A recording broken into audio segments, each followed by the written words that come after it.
Hey everyone, welcome back to the channel.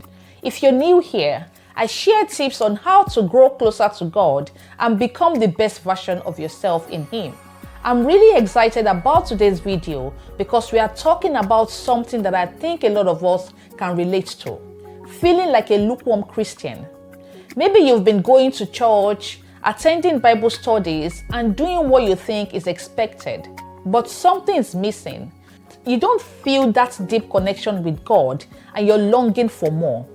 Well, I've been there too, and I want you to know that it's possible to reignite that passion for Jesus. In this video, I'm going to share 10 life-changing habits that will help you break free from being lukewarm and reignite your faith so you can live a life fully committed to God. These are practical steps you can take every day to grow closer to Him. So if you're ready to dive in, keep watching and don't forget to subscribe for more videos every week.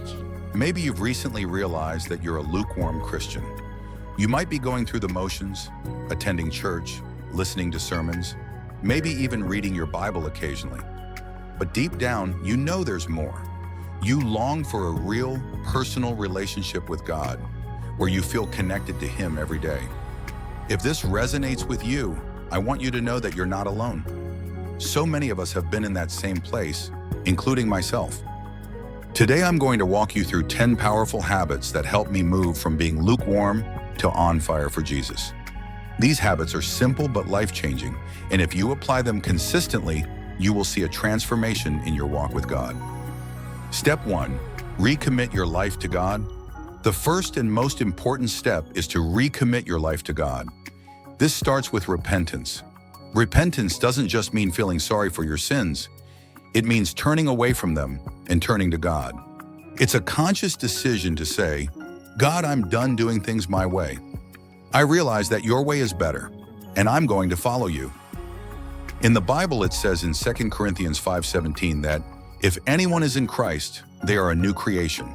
The old is gone, and the new is here. That means the moment you turn back to God, He wipes the slate clean. He's not focused on your past, but on your future with Him. No matter what you've done, no matter how far you feel from Him, He is ready and waiting with open arms, just like the father in the story of the prodigal son. The past is forgiven. What matters now is your decision to follow Him. Step 2. Hate sin. One of the reasons we stay lukewarm is because we tolerate sin. We make excuses for it, thinking, it's not that bad, or God will forgive me. But Romans 6:1-2 is clear. Shall we go on sinning so that grace may increase? By no means. We've died to sin, so how can we live in it any longer? God calls us to be holy because He is holy, 1 Peter 1:16. We can't be friends with the very things that sent Jesus to the cross. It's time to stop tolerating sin and start hating it. When we see sin for what it truly is, a destructive force that separates us from God, we begin to resist it. Pray for God to open your eyes to the reality of sin and to give you the strength to overcome it. Step 3. Flee from temptation. Sometimes we fall back into sin because we don't take temptation seriously. We keep putting ourselves in situations where we know we'll be tempted, thinking, it's not that bad, I can handle it. But if you give the devil an inch, he'll take a mile. If you know that certain environments or people trigger sinful behavior, you need to cut those things off. In Matthew 5:29, Jesus says, if your right eye causes you to sin, tear it out and throw it away. Now, of course, this isn't literal, but it's a powerful metaphor.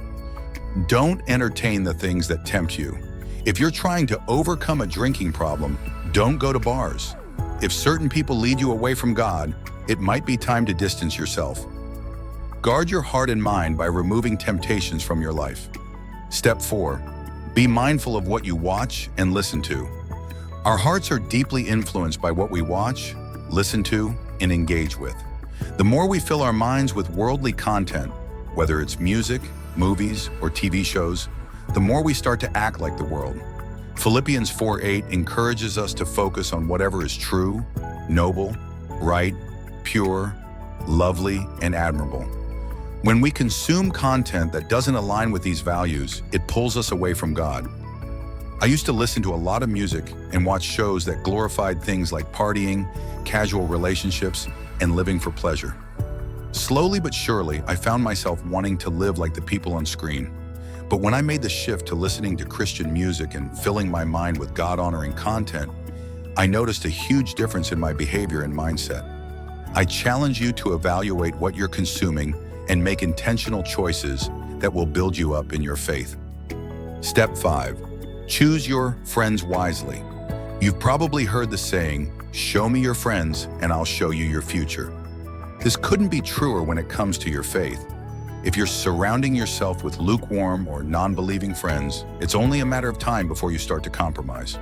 Proverbs 13:20 tells us that, "Whoever walks with the wise becomes wise, but the companion of fools will suffer harm." I had to go through a season where I distanced myself from friends who weren't helping me grow closer to God. It wasn't easy, and I didn't want to hurt anyone's feelings, but I knew that I couldn't continue down the same path if I wanted to pursue God fully. It's okay to love people from a distance and still pray for them, but you need to surround yourself with people who will encourage you in your walk with Christ. Step 6. Find a Christian community. If you're stepping away from lukewarm friends, it's crucial to find a solid Christian community. This could be a Bible study, a church, or an online group. Having people around you who share your love for Jesus and who will hold you accountable is so important for your spiritual growth. In Hebrews 10:24-25, we're encouraged to spur one another on toward love and good deeds, not giving up meeting together. If you don't already have a community, I encourage you to take a step of faith. It might feel uncomfortable at first, but God will reward your obedience by connecting you with people who will help you grow. Step 7. Build a personal relationship with God. Going to church once a week isn't enough to build a deep relationship with God. Imagine if you only talked to your best friend once a week. Your relationship wouldn't be very strong, would it? The same goes for your relationship with God. You need to talk to Him daily, seek His presence, and spend time in prayer and worship. When you really know God, when you experience His love and grace personally, you won't want to be lukewarm anymore. Your desire will be to serve Him wholeheartedly. Step 8. Read the Bible daily. The Bible isn't just a book, it's the living Word of God. It's how He speaks to us and guides us. If you want to grow closer to God, reading the Bible daily is a must. Start with a reading plan or a specific book of the Bible to keep yourself on track. As you read, God will reveal more of Himself to you, and you'll start to see your life change as your mind is renewed by His Word. Step 9. Abide in Christ through obedience and prayer. Abiding in Christ means staying connected to Him throughout your day. This happens through two key things: obedience and prayer. When you obey what the Bible says and seek to follow God's will for your life, you are abiding in Christ. And when you pray continuously, talking to God like you would a close friend, you remain in constant communion with Him. Jesus said in John 15:5, "I am the vine, you are the branches. If you remain in me, and I in you, you will bear much fruit. Apart from me, you can do nothing." Stay connected to Jesus through obedience and prayer, and you will see fruit in your life. Step 10. Spend time with God every day.